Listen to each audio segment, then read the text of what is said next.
no, I'll just delete it in the outbox. Problem solved, sent, bye. It's the stupidest thing in the world. It's a terrible plan. It's, I can't express how bad this plan is. Like, there's no way she wouldn't find out. It's so stupid. It's the worst idea in the world. Like, if I received a message like that from one of my friends, it was like, I'm mad at you for these reasons. Never talk to me again. I would call them or see them and be like, what? What happened? This feels like whiplash. Yeah, I don't understand. But then we're with Maya, who goes to apologize to Tristan, who is mortified and is like, I don't want to be your friend anymore because that was shitty. Bye. And then we're back at dinner with Alli and Jenna and Connor and Leo. And they're like talking about their relationships. And Connor has, of course, counted the number of days and dates and movies and whatever that he and Jenna have had. And then somehow they get to the topic of sex, and Connor's like, ew, I don't want to have sex. That sounds gross. And it's like, okay, Connor, stop talking about this. And then he's like, and Allie's like, hey, Connor, maybe not. And he's like, why? Aren't we here because you don't want to have sex with Leo? And he just totally blows up her spot. Which is hilarious. But also he says, I'm sorry, I'm chewing a Tic Tac. He says the touching, the textures, the smells. And I was like, I mean, gross, but also fair. And Jenna is like, you don't even want to have... Jenna gets pissed off about it. And it's like, excuse me, I'm right here. And then Leo... And then they, like, run away. Or I don't remember. Leo and Alli somehow end up alone. And he's like, I'll take it as slow or as fast as you want it. I just want to be with you. It's fine. And it's like, of course he's fine. He's Leo. He's perfect. Beautiful clone of every Frenchman I've ever met. What about Henri? We'll get there. But then we are back at Degrassi. And apparently Dallas has still been texting Alli every day, which I'm a little confused about. And Becky calls Adam because Adam is stupid and gets caught.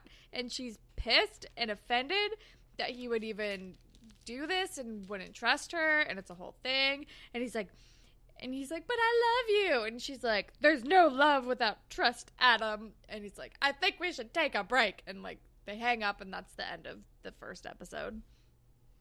Which, Becky is in the fucking right. That's talk to her. Be like, this makes me uncomfortable. Especially since she did literally the same thing to you. Which, by the way, you ignored, extremely. Oh, 100%. But she did the same thing. So, obviously, this kind of conversation is not off the table. There's been a precedent set that you can be like, please don't hang out with this person. Yeah, honestly. Dear God, Adam. What the heck? But then we're in Paris, and Miles and Winston are shirtless and like hitting each other with towels. It's weird. And then does Maya walk in?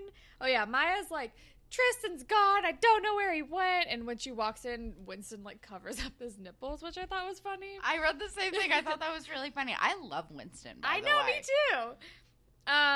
And she's like, Winston, come help me find Tristan. And he's like, but Miles like speaks French fluently and knows how to get around, but okay, I guess I'll go.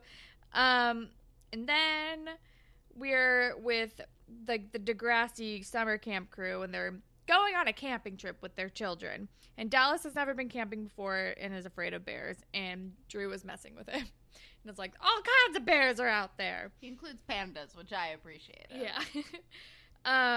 And then we hear that Adam has sent Becky flowers, but she sent them back as potpourri. Also made me think of Friends when Ross did the same thing with Emily. And then this is when Adam is wearing a camo hat.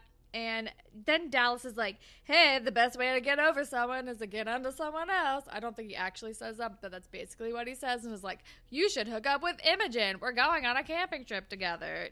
She likes you. Which, that's such a commonly used thing. But that has never been my experience. No. I never feel better. No. If I, not even, just sex, not to be personal or whatever, but even just jumping into dating too fast is horrifying. It's bad. It's real bad. Don't do it. It's not a good idea. It's not fair to anybody involved. But Dallas is like pushing it hardcore. He's like, it'll make you feel better. And then we're in Paris, and Jenna is still pissed at Alli for the whole like double date thing.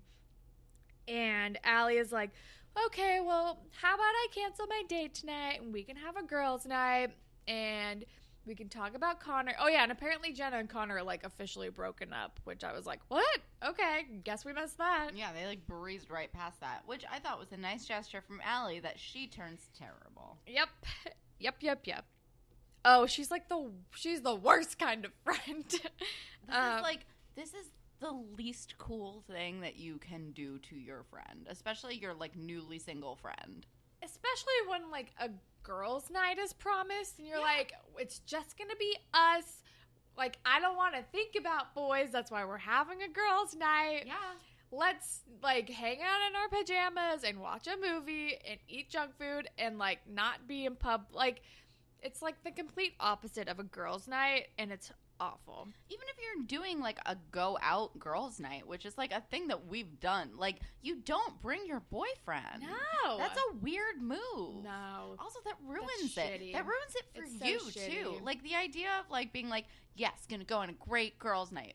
Better invite my significant other. Sounds like a fucking nightmare. Like, that ruins all the fun of it. It's just so selfish because you're like, I just want to I want to be like, I'm your friend, but also I want to hang out with my boyfriend, and I think I can have it both ways. So if I just find you another guy, you'll totally be fine, and then I get to go hang out with my boyfriend. It's just like the shittiest move, and it's so selfish and so fucking Alli. It's so Alli. It's like borderline psychotic. Like, it's awful. Like, I can't understand, like, the thought process behind it. Also, it ruins girls' night for you. Girls' night is supposed to be fun and just, like, you and your friend, like, getting drunk and, like, having a good time. It's a dick move, man. It's a dick move. It made me really mad at Alli. Yeah. Because this is something that I feel like would happen to me. Like, I would be Jenna in this situation. I feel like I have been Jenna in this situation. I don't know, like, specifically that, like, this type of thing happened, but I feel like I've been a third wheel in a similar way in this Jenna type of situation, like in my tween years or something. Oh, I definitely have been. And it's the worst. It sucks. Do you know how many third wheel on a mall dates that I've been in? Where it's like, oh, we're going to go to the mall and it's going to be really fun. By the way, I invited my boyfriend. He's going to meet us here because he's from a different town. Exactly. Like, it sucks in high school. It sucks as an adult. Don't fucking do that, you monsters. It's the worst. Anyway, if you're gonna have a third wheel situation, at least be upfront about it so people can, like, sign up for it on their own accord. Which I don't know why you would, but sometimes that happens. Some people are, like, cool with that, but I always think it's weird. I always think it's weird, too. I don't get it. I'm like, I don't want to be on, like, a date with you. I don't want to hang out with a couple. No. And honestly, depending on your friendship, your significant other probably doesn't want to be there. Because then you're just, like, chatting with them the whole time. Exactly. Oh, I've been on many, like, weird third wheel dinner dates, and it's like, it's either like you and your friend are talking or your friend and their person are talking, but it's never really like a whole complete conversation because it's awkward. No, it's weird. It's a weird move. I don't know. Maybe just, but I don't know. Some people are like, we're all friends and it's fine. I've never experienced that, but I recognize that other people have. But I don't get it. I think it depends on the relationship. Because, like, if you're actually friends with both of them, if all three parties are, like, almost equal amount of friendship, then I think it's probably easier. Fine. Yeah, but otherwise, I'm like, I don't give a shit. It's weird. It's a weird move. Anyway, we're getting way ahead of ourselves because we're just at the part where Allie's like, let's have a girls' night. Because then we're with Dallas, who is teaching Adam about his TTC method, patent pending, which means talk, touch, compliment. And this is his bright idea of how to, like, get a girl to like you or something. But first we have a child wedding, which is adorable. So and cute. They also will not kiss the bride because gross. Yeah, cootie stuff. obviously. Also, I feel like touch, compliment is like just basic having a conversation with a human that you like. Yeah. You know? So thanks, Dallas. Thanks, Dallas, for just being regular, I guess. And then Adam and Imogen are like, ooh, well, let's go on a hike. 'Cause flirting, talk, touch, compliment, sure. But then, oh God, then we're with Maya and Winston at the fakest of fakest Eiffel Tower shots. Oh, this green screen is bad. And then, I don't know, Maya gets all stressed out and starts crying, and Winston says, oh no, girl tears are my kryptonite. And I'm like, oh, Winston, you're so unhelpful.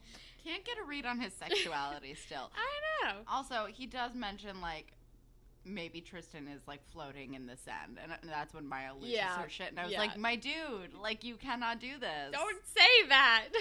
And then he's like, you know what? We might need to reach out to the necessary evil. That is Miles, because he knows how to fucking speak French unlike anybody else on this trip. Also, he has been to Paris, apparently numerous times. He knows where he is and what he's doing. Yeah. This is before Google Maps was on everyone's phone, I guess, too. And then, or before anyone knew how to read maps. Like, come on, guys. It's not that hard. And then we're with Dallas, who's giving more bad advice. I don't really remember what it is, but he's like, get over Becky. Like, go off with Imogen. It's going to be fine. And I was like, but did Adam and Becky actually break up? Or are they, like, on, like, a weird break? Is this another Friends reference? Is this another... I mean... It's shitty what Adam does no matter what, just like it's shitty what Ross does no matter what, because it's literally like a day after they break up, and he like, I don't know, it's stupid. I don't get it. Yeah, it's very unclear. I mean, she sent back the roses that he sent her all, like, cut up or whatever. True. Which they acted like was such, like, a revolutionary, like, savage move. Like, it hasn't been done in, like, every single thing forever. But that doesn't necessarily mean that they broke up. It just means that she's not willing to accept his apology yet. Yeah, exactly. Because she wasn't like, I'm done with you. She was like, I need time to think about this. Yeah. And was like, not maybe go make out with Imogen. Exactly. I was like, it was unclear whether they actually broke up. I feel like this is all a terrible idea. But then we're with Alli, who's trying to cancel on Leo, and he's like, oh no, I'm sad. And she's like, well, maybe. Actually, do you have a cute friend? Let's have a double date with Jenna. And I'm like, Alli, stop forcing double dates. They never work out. Stop it. I fucking hate a double date. Can I be honest with you? I feel like we've talked about this before, but I can't remember if it's been on the show or not. We definitely it has. I think it was on the show, but whatever I said before, I stand by it. It's awkward. A couple friends are weird. It seems like it would be very performative, and you're just like trying to be like the best version of your couple self, and like trying to be like, we're entertaining and fun. What about you? Yeah, so are we. Let's be entertaining and fun together. Yeah, I don't like if you have couple friends and you guys are like casually hanging out, but I feel like the performative nature of like a double date at a dinner or whatever feels weird to me. Yeah, especially when you're on like differing levels of like your relationship, like this weird surprise double date where Alli and Leo have been like all over each other for like the 2 days they've known each other, but Jenna is literally has a blind date sprung upon her and is like, what the fuck? I don't know this person, and Alli and Leo are just gonna be like fucking off the whole time, and I'm gonna be stranded. It's honestly a nightmare to watch. And yeah, no, if your double date includes a blind date, that's fucking insane. So bad. That's crazy. Who does that? I don't understand. But then where am I? I think we jump right into the double date because my next note is, wait, can I show you how I wrote Henri/Andre? Yeah, it's like written over each other. Yep. It's weird. I didn't even, just scribble name is weird. I wrote lol Henri. He comes on very strong. Because his first entrance, it's like, he like zooms into like frame and his face has like this weird like come hither look. It's upsetting. He has an upsetting face. Like, it's hilarious to watch, but it's horrifying if you are Jenna in the situation. And he's like, bonjour, bonsoir, or something. It's bad.